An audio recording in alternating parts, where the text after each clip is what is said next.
有缘人，今天我们来聊一个话题：人为什么要上班？或者是你为什么要工作？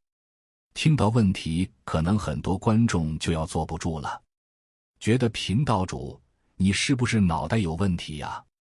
谁愿意工作呢？上班当然是为了赚钱养活自己和家人。事实不假，这确实是绝大部分人的现状。可是，你真的有好好思考这个问题吗？如果有人早已对自己问过这个问题，恭喜你，你已经开始有意识的觉醒开悟了。别着急，继续慢慢听。记得听前先点赞，你会早日赚大钱。首先，我的观点确实是，上班就是为了能早日实现不上班。粗俗一点来讲，我们现在相比古代，底层和上层的关系其实没啥变化，无非换了人。所以打工的目的就是早点赚钱赎身不干了，而不是所谓的要在青楼干到头牌。毕竟干到头牌还是娼妓，只有离开了青楼才是自由身。为什么上班？对于这个问题，一开始你肯定是迷糊的。别人上班我也跟着上班，上班能赚到钱。毕业了，到时间了就得去上班，不然学校会赶人，家里面会催着你去工作。我当年也一样，毕业了随大队，甚至还会攀比炫耀我的公司怎么样，我的工资比你高，我的福利比你好。我干了一段时间后，发现一个规律：大部分工作都是没有意义的，自己不感兴趣的，不喜欢的，甚至是不擅长的，但是是社会需要的。大部分人只能从事基层的，最苦最累最不受重视，且经常被拿来背锅的工作，不想一辈子做这样的工作，就得心狠，需要被扒几层皮爬上去，安排其他人做同样最苦最累最不受重视的活。一些人会被上班物化，逐渐丧失掉自己原本的一些能力，比如自主决定一件事的能力，比如学习技能的能力。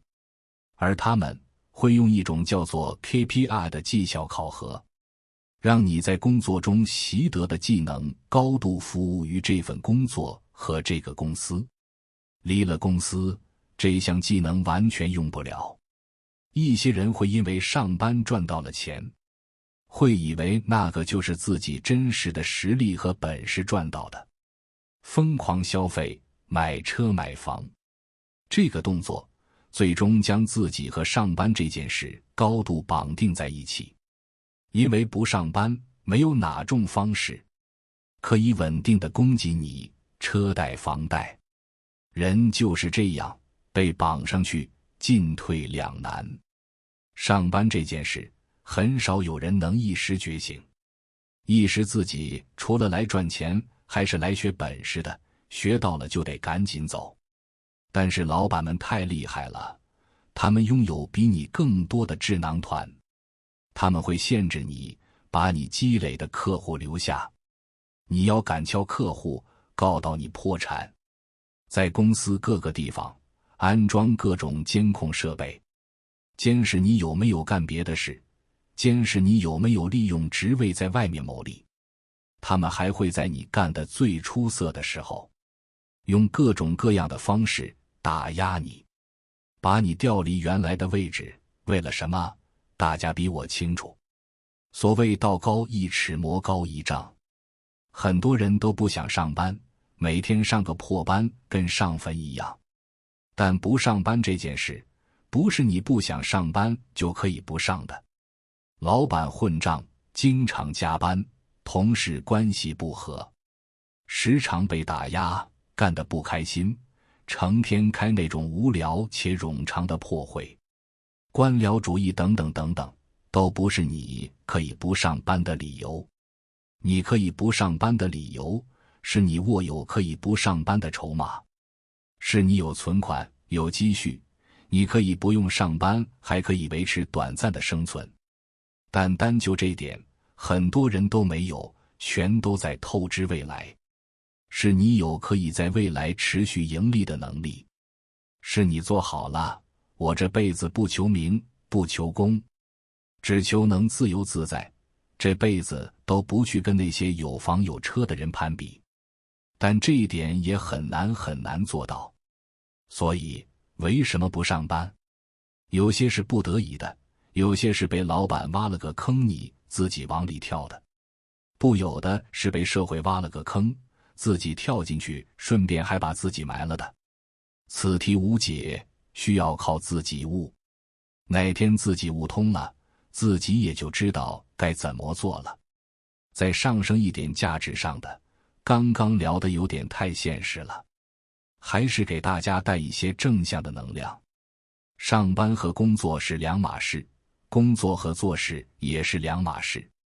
做事情是一个个人价值的重要方面，但对于大多数人来说，想要做点事情就要去工作，而 90% 的人工作的方式就是上班。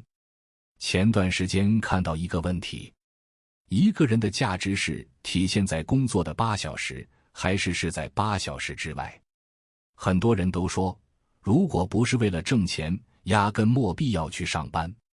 但对于绝大多数人来说，如果真的不上班，他们保持一个基本规律和健康的生活都做不到。人生价值首先不是一个客观标准的存在，没有一个标准答案说这是你的价值，那个不是你的价值。人生价值是一个选择问题。有的人觉得家庭重要，有的人觉得当官挣钱最重要，有的人觉得社会地位备受尊重最重要，而有的人觉得一个人自由自在不被拘束，每天在外面玩最重要。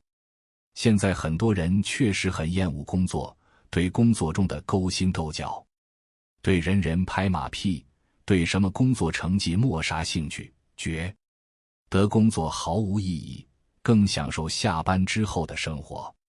这也只是一些人的选择问题。但换一个群体，比如很多60后、70后，甚至不少80后，他们更在意的是社会地位、社会财富和资源的数量、事业的成就感等等。他们大多数的时间、精力和关注点都放在了工作上，放在了工作相关的社会活动上，而对家庭、个人生活方面投入很少。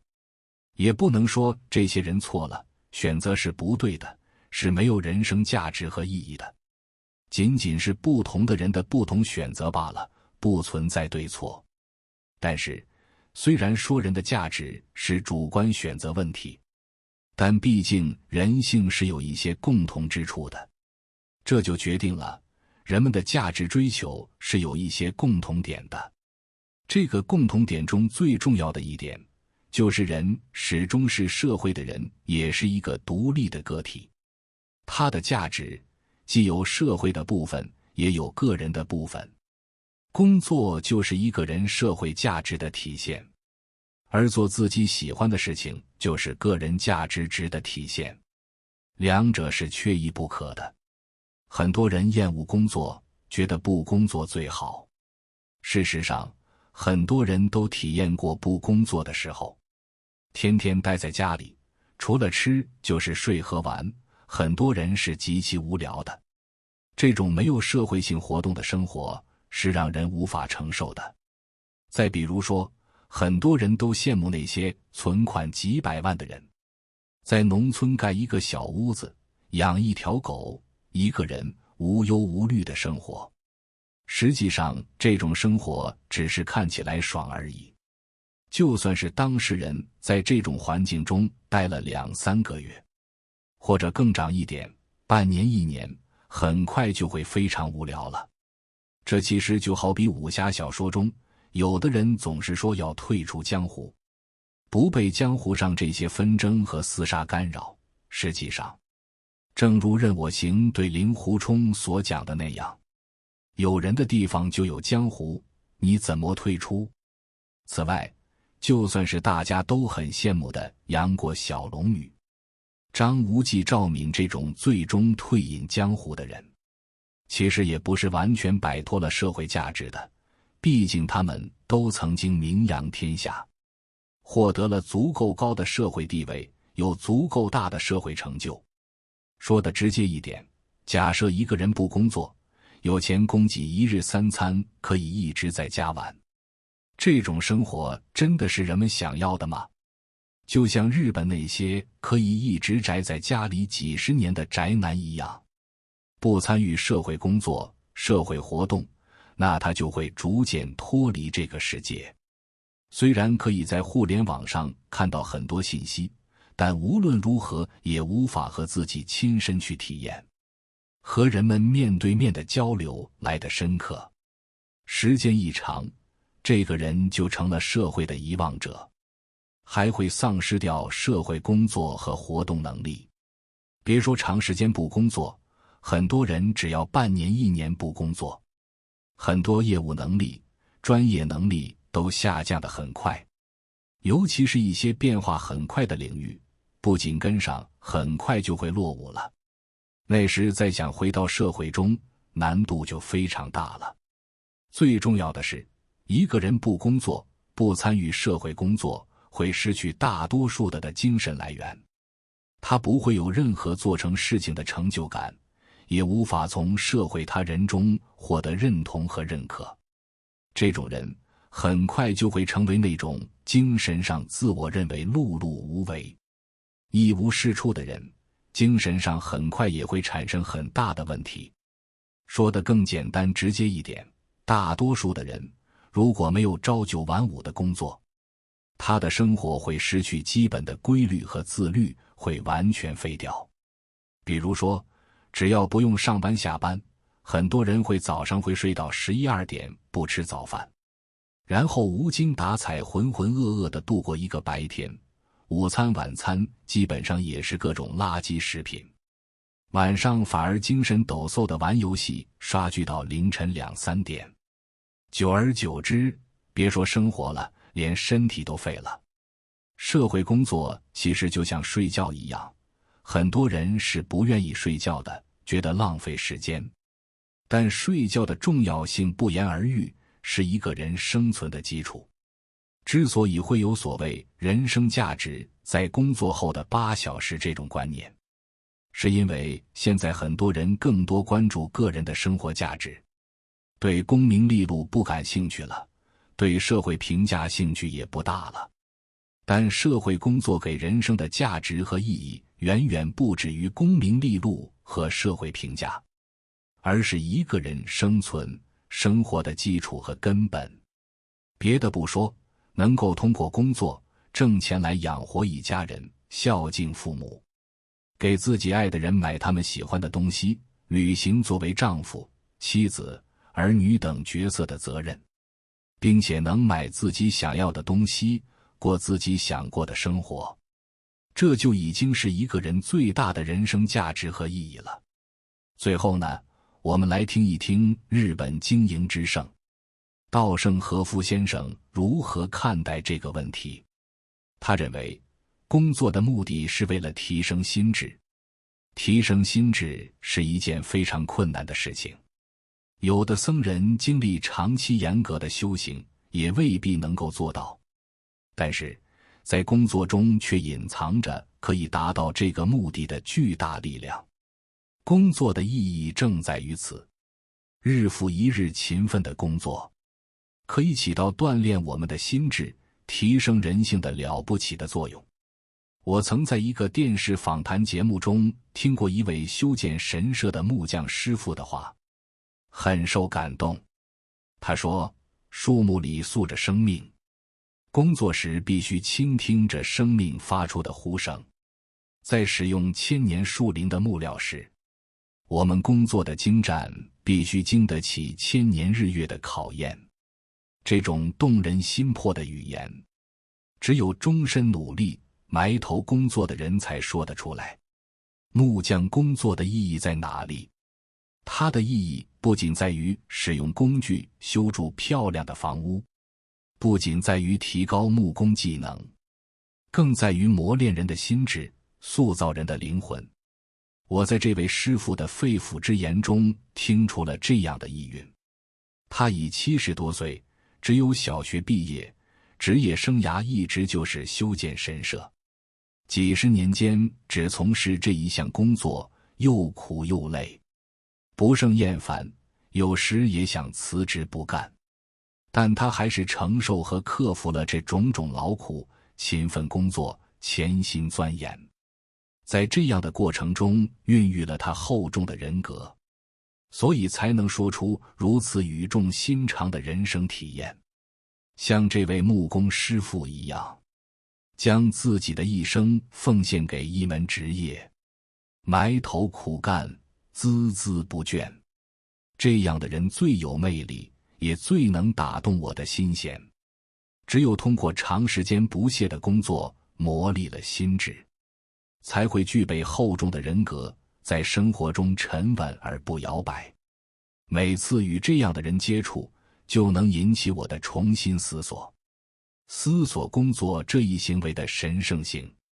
同时我衷心希望生活在现代的年轻人，你们承担着对未来的责任，希望你们秉持一颗淳朴的心，全身心地投入到工作中去。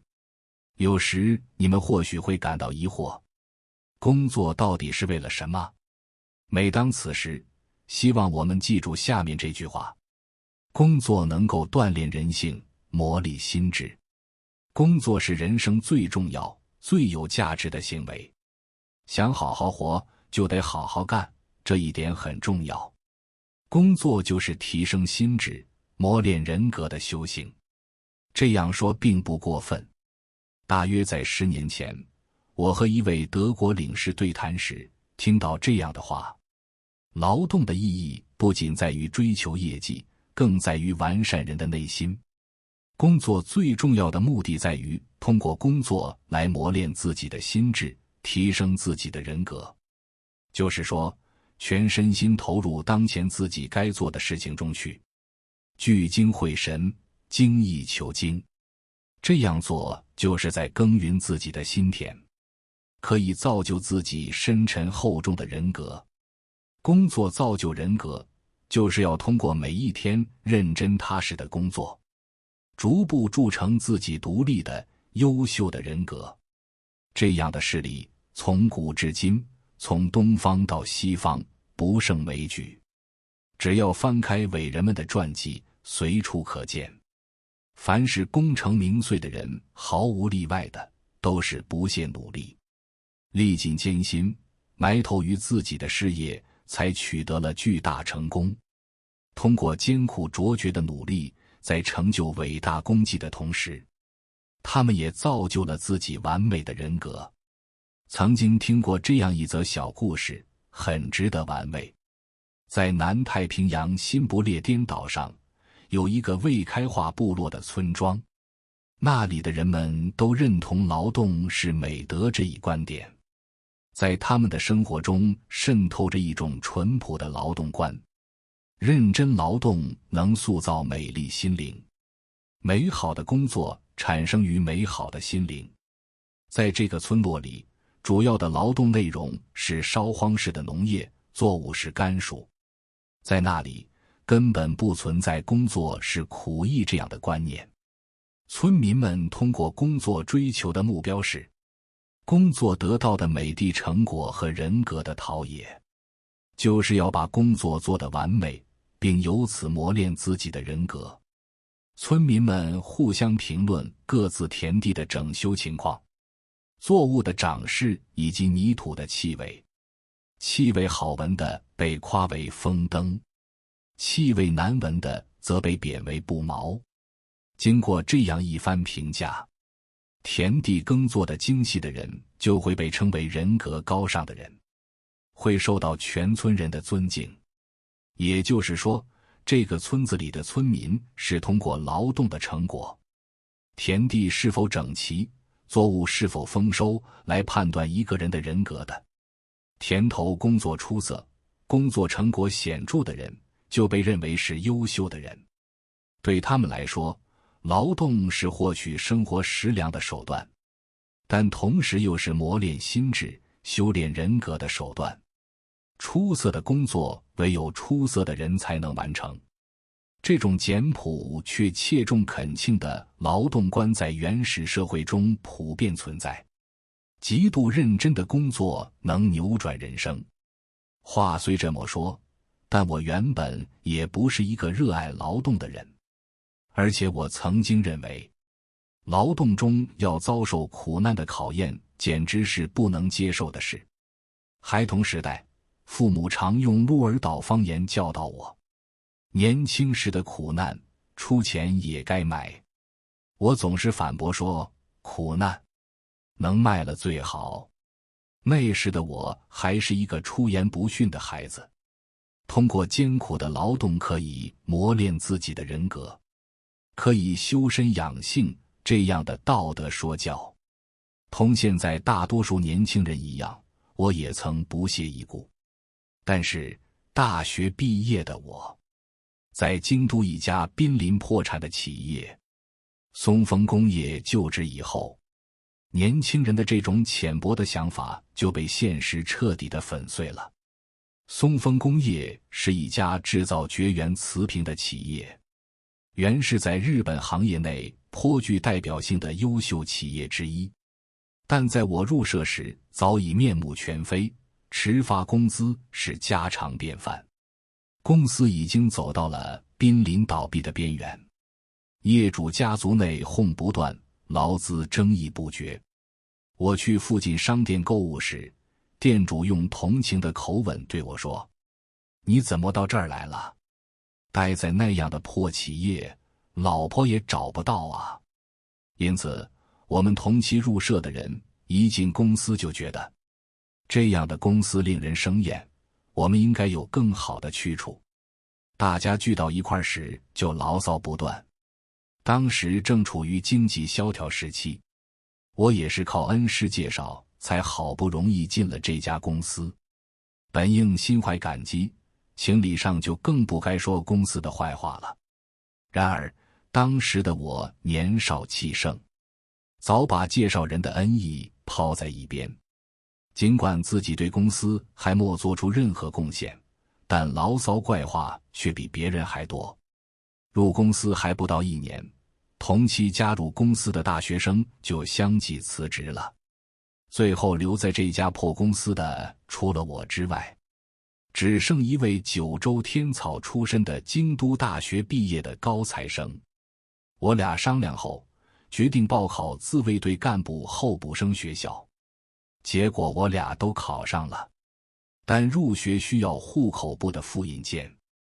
我写信给在鹿儿岛老家的哥哥，请他寄来，等了好久毫无音讯。结果是那位同事一个人进了干部候补生学校。后来我才知道，老家不肯寄户口簿复印件给我，是因为我哥哥当时很恼火，家里节衣缩食把你送进大学，多亏老师介绍才进了京都的公司，结果你不到半年就忍不住要辞职，真是一个忘恩负义的家伙。他气愤之余拒不寄送复印件，最后只剩我一个人留在了这家破败的公司。只剩我一个人了，我非常苦恼。我那时候想，辞职转行到新的岗位也未必一定成功。